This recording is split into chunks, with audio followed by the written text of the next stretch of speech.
Ruger's Mini 14 didn't get its name by chance. It became an American staple because it's reliable, easy to handle, and crafted with that classic ranch rifle DNA you just don't see anymore. For folks tired of the overbuilt, accessorized AR platforms, this rifle offers something refreshingly different. Simple, clean, and effective. Whether you're hitting steel targets at the range or checking fences on your land, here's the deal. Most people only scratch the surface with the Mini.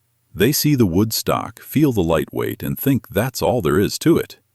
But there's more happening under the hood than most shooters realize, and if you don't understand its quirks, the Mini can give you real headaches in the field. In Mini's dry, axis-craddock fords, it's still wide, more happening to the door. That's where I come in. I'm here to walk you through everything you need to know to run a Mini 14 the right way. Let's dive in. First things first, if you're thinking about picking up a Mini 14, let's get something straight.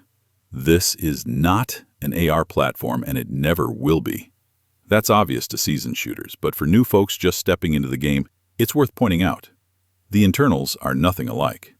The Mini operates on a gas piston system with a rotating bolt more akin to the M1 Garand than anything you'd find in a direct impingement AR-15. And that's not just a technical footnote, it matters in the real world. The AR has decades of proven battlefield resilience, modularity, and durability. The Mini is a different beast entirely. It's a solid rifle, rugged enough for normal civilian use, but it's not built to withstand the same level of wear as a duty-grade M4. Bill Ruger had dreams of it being a modernized M14, and while it delivers in many areas, under hard field conditions or high round counts, the Mini starts to show its limits. But hey, not everyone's gearing up for doomsday. If you're not looking for a battle rifle, the Mini still has a lot going for it, and we'll get to that. Now, before we move forward, here's a hard rule you can't afford to ignore. Only run factory magazines. It doesn't matter what ProMag says or what random brand claims to have a mil-spec fit, just don't do it. I've run nearly every aftermarket mag I could get my hands on across classic and current production Mini 14s and the Mini 32, and none of them match the reliability of Ruger's factory mags. Most of them jam, fail to feed, or worse. This isn't like the AR world, where third-party mags often perform just as well or better. The Mini's mag system is pickier than a match-grade bolt rifle, especially considering its military-inspired layout. Ruger mags aren't cheap, I get it. But if you actually want your Mini to run right, they're the only choice. That's just one of those non-negotiable quirks you sign up for when you buy into the Mini platform. Now, let's get to the part most people don't want to talk about. Accurate. Honestly, the lack of it. I'm not exaggerating when I say that early production Mini 14s were so loose they made some backyard AK builds from the Khyber Pass look like bench rest rifles. I've shot a ton of the older Minis, and a 3-minute of angle was actually good. I've seen plenty that barely kept shots inside a 6-inch group at 100 yards, and that's with solid ammo and optics. This isn't about shooter error. I tested loads, changed scopes, ran diagnostics, you name it. The rifles just weren't built for precision, and to be fair, Ruger never advertised them that way. These were ranch guns, plain and simple, built to pop a coyote or fox at 75 yards. If you could consistently hit something small out past 50, that was considered mission accomplished. Soft triggers, poor sights, floppy barrels, and loose tolerances meant you were never going to get tack driver performance out of the older Minis, no matter how much you wanted it. Now, let's flip the script with some good news. Ruger has seriously stepped up their game. Around the mid-2000s, they kicked off a full-blown redesign of the Mini 14. We're talking tighter tolerances, better castings, refined machining, and a revamped barrel profile. All of it added up to a rifle that finally started shooting like folks always hoped it would. On these newer models, if you feed it decent ammo and do your part, 2 to 3 minutes of angle is the norm, not the exception. Now sure, that's not going to wow the bench rest crowd chasing half-minute groups. But for home defense, predator control, or mid-sized game, that's more than enough. And with a little hand loading or some careful ammo testing, you might even tighten that group further. Want to spot the improved rifles? Just check the serial number. Anything starting with 580 or higher is part of the upgraded lineup. Skip the older ones. Get a modern build. You'll thank me later. Now, let's talk about the elephant in the room, the trigger. Whether you've got an old model or a brand new one, the trigger has never been the Mini's strong suit. Some folks say it's the worst trigger on a modern semi-auto. I wouldn't go that far. Is it great? No. But is it junk? Not quite. Factory triggers typically break around 5 pounds. There's creep, there's some mush, and the reset is definitely on the long side, but it's about what you'd expect from a stock military-style AR-15 trigger.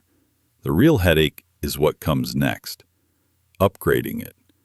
See, unlike the AR world where you can drop in a GIL or LaRue in under 5 minutes, the Mini's fire control group is a lot less plug-and-play.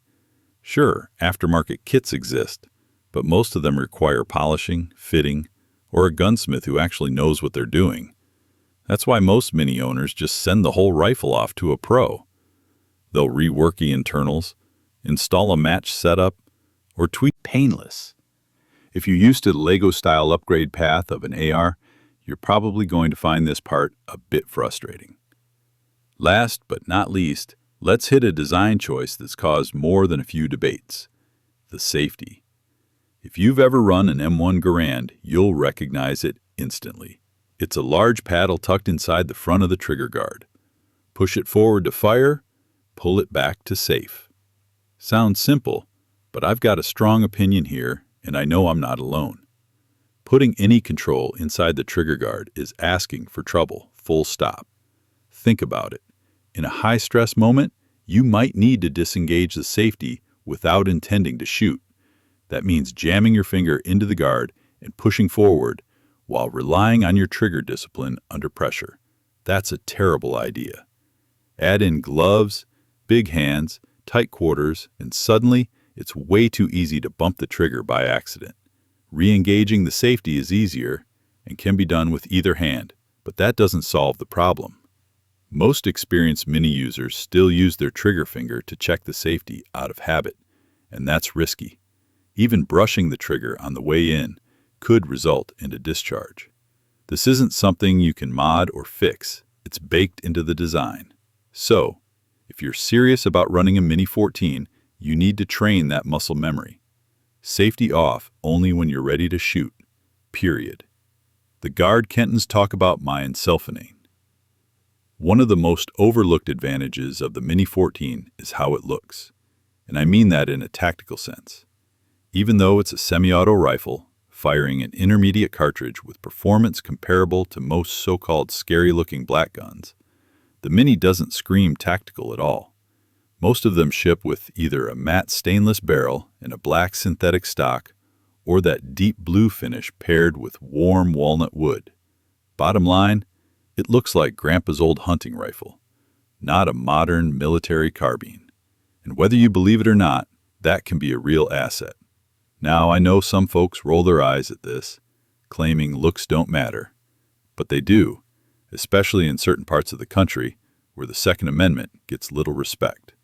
If you're trying to keep a low profile, or you're in a jurisdiction where laws are based on appearance rather than function, the Mini can fly under the radar. It blends in, doesn't raise eyebrows, it's neutral, it's familiar, and sometimes that calm, classic appearance gives you a legal edge and a tactical one. In states where AR-15s are prohibited by name or configuration, the Mini 14 might still be perfectly legal. That's not just a cosmetic detail, that's a strategic advantage. So, if you're dealing with restrictive laws or just want to avoid attention, lean into the Mini's traditional styling. It works. Now, let's close this out with one Mini that deserves a closer look, the Model 5895 Tactical. This is Ruger going full field ready. It comes with a side-folding stock that locks up tight and folds compact, a flash hider up front, and even a bayonet lug for good measure. Compared to the standard ranch model, this one leans harder into the duty side of the spectrum. With the stock folded, it's incredibly compact, perfect for stashing behind a truck seat, sliding into a pack, or tucking into an emergency bag. And yes, you can run it with the stock folded, which is a major bonus in tight spaces or vehicle defense. The flash hider helps tame muzzle flash in low light. The bayonet lug might seem old school, but in real emergencies, natural disasters, civil unrest, or utility failures, it's not the worst thing to have, especially when gear needs to serve multiple roles. Compared to compact AR builds that still end up bulky or accessory heavy, this variant is one of the most portable and capable setups in the Mini 14 lineup. All right, that wraps it up. We've covered the Ruger Mini 14 from top to bottom, its strengths, its weak spots, and all the little details most folks never even think about. Now, I want to hear from you. Is the Mini still a solid workhorse in today's world of modular ARs and high-speed gear, or is it a throwback that's past its prime? Drop your take in the comments. Let's kick that discussion off. And hey, if you got something out of this breakdown, do me a favor. Hit that like button, smash subscribe, and turn on those notifications so you don't miss a single update here on Beam Firearms. We've got more real-world discussions, deep dives, and no-nonsense reviews coming your way. Thanks for watching. Stay responsible. Stay safe. I'll catch you in the next one.